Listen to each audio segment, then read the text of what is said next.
ยินดีทำโอเครับต่อเลยเดี๋ยวบอกทีมเดี๋ยวอย่ากระชากเบาๆหมดยังอย่าจับก้นลืมบอกหมดยังเด็ดเดียวโอเค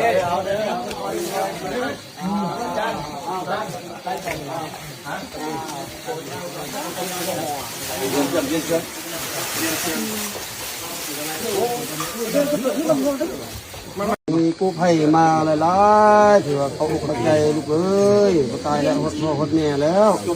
ทีนี้มีสติพยานแล้วตายฮะน่ะ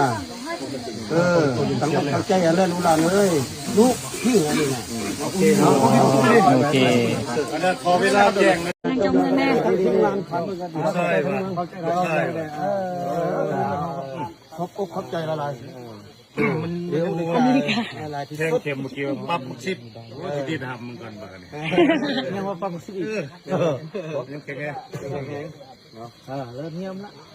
คนได้บอกขอบใจสมมติยังไงครับรู้สึกดีใจที่ช่วยชีวิตพ่อแม่ประชาชนที่ใจที่ปัจจุบันนี่ก็ได้1 คนละดีใจคือว่าแผนเขาเกือบสำเร็จหลายเนาะสหายของเราต้องจับกันสำเร็จหลายเติบคนนี้ในครูเป็นพ่อก็ดีใจที่เป็นกำลังประสบการณ์เป็นแข็งแรงดีใจกับซื้อมันผมขอบใจละลายทางพักรัฐคันเทิงกันแล้ว